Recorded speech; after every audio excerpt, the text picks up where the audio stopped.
Anjali approached the monastery gates with tears flowing.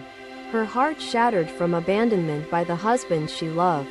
Her cries echoed through the silent courtyard, capturing the attention of the meditating Buddha seated in serene contemplation. The Buddha rose and walked towards her with a gentle demeanor, his presence calming the storm within her soul. "Why do you cry so, my child?" asked the Buddha, his voice soft but resonant with wisdom and compassion. "What burdens you, traveler?" Buddha asked, his voice resonating like a delicate thread weaving through the fabric of existence. My words faltered, emotions surging like tides, spilling stories of longing, fear, and the relentless ache for understanding and meaning. He gestured for her to sit beneath the banyan tree, the shade providing respite from the scorching midday sun. "Tell me, Anjali, have you ever observed the river after a storm?" the Buddha asked, seeking her thoughtful response. Anjali nodded hesitantly, puzzled but willing to listen, saying, "I have seen the river. Its waters are restless and chaotic." The Buddha smiled softly, continuing, "And have you seen the leaves floating downstream, detached from their branches?"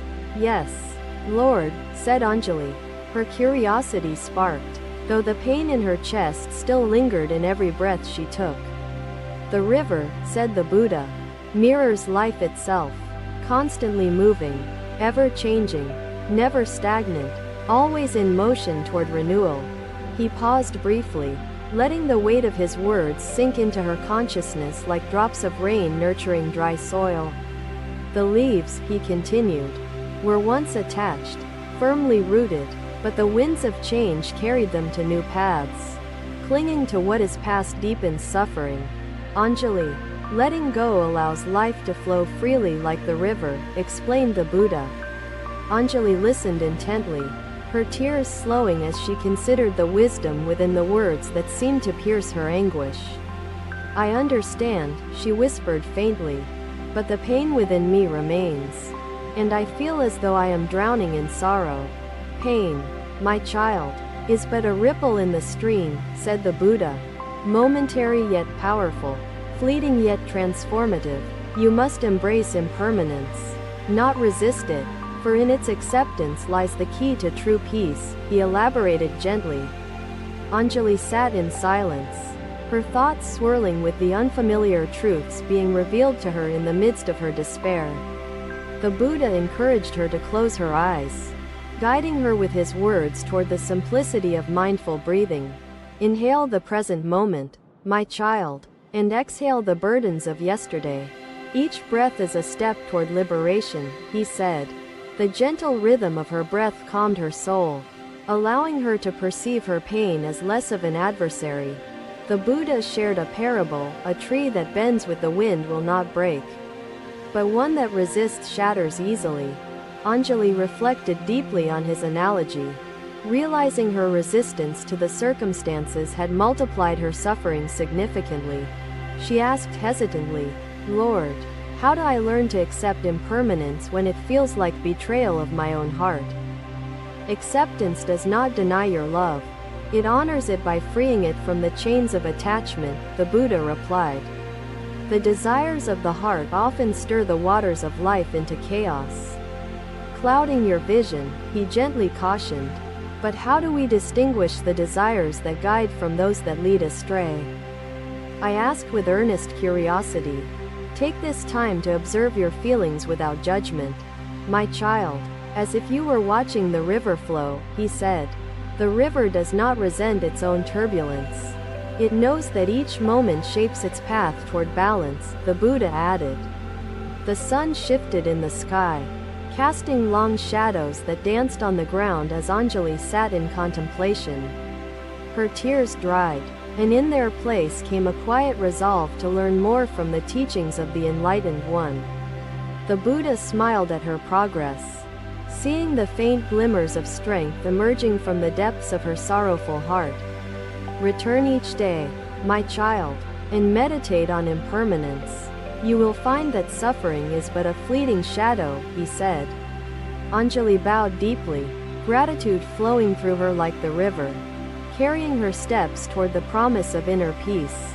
The banyan tree stood tall and silent, its roots intertwined with the earth, witnessing the transformation of a grieving soul. Anjali left the monastery that day with seeds of understanding planted in her heart. Nurtured by the Buddha's compassionate words, Buddha's tale of betrayal served not as lament but as a lesson, a testament to the resilience of compassion. The trials we face reflect the inner storms we must calm, he said, voice steady as branches swayed above. The Buddha saw her approach and greeted her with a serene smile, inviting her to sit beneath the banyan tree. What troubles you, Anjali?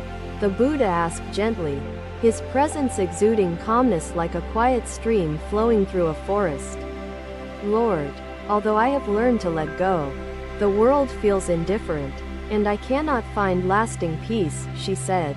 The Buddha nodded, understanding the subtle struggles that linger even after one begins to tread the path of awakening. Come with me, Anjali, he said, leading her through the woods that surrounded the tranquil grounds of the monastery. They walked in silence, their steps crunching against the earth, the sounds of nature resonating softly in the distance. He stopped beneath a sprawling banyan tree, its roots entwined deeply in the earth, its shade offering a peaceful refuge. Sit here, my child, the Buddha instructed, gesturing toward a smooth rock where Anjali could settle her restless thoughts. What do you hear, Anjali? The Buddha asked as he sat beside her, his gaze fixed on the dancing leaves above. Anjali closed her eyes and listened carefully, attuning herself to the subtle whispers of the forest surrounding her. I hear the rustling of leaves, the call of a bird, and the distant murmur of the flowing river, she replied. The Buddha smiled at her attentive response, sensing her growing ability to immerse herself in the present moment's simplicity. And within yourself, Anjali, what do you hear? He asked, his question carrying a depth that invited profound introspection. She hesitated before answering, her voice soft and uncertain.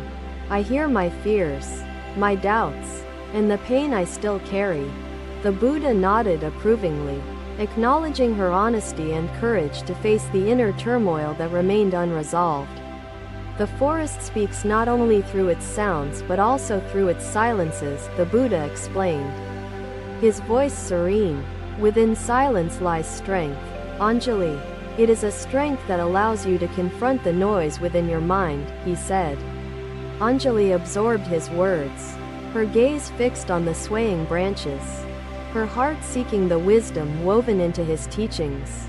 Is it separate? The disciples reflected, their eyes searching the tranquil surface of the lake for answers. The Buddha continued, his tone infused with timeless wisdom.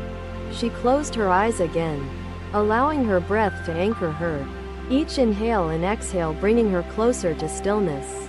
The cacophony within her began to quiet, her fears and doubts losing their grip as she embraced the present moment. In the silence, Anjali felt a profound sense of connection with the world, as if all separateness had melted away. The Buddha observed her transformation with quiet satisfaction, knowing that she was beginning to find the strength she sought. After what felt like hours, Anjali opened her eyes, her gaze steady, a faint smile gracing her lips. I feel peace, Lord, she said, her voice carrying a new sense of assurance that had been absent before.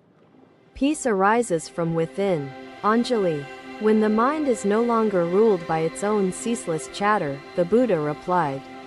But how do I carry this peace into the world, Lord? She asked, her determination tempered with sincere humility. The Buddha reached down and picked up a leaf, its surface delicate yet resilient in the face of impermanence.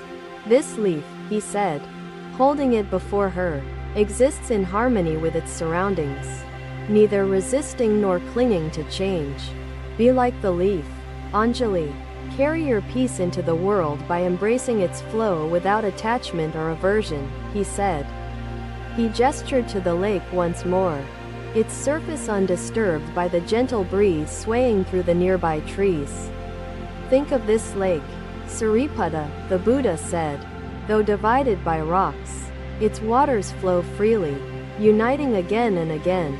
The world will continue to teach you, Anjali, if you remain open to its lessons. Whether in sound or in silence, he replied. She bowed deeply before the Buddha, her heart swelling with gratitude for the wisdom that had begun to illuminate her path. Connection transcends words and gestures. It blossoms where kindness dwells.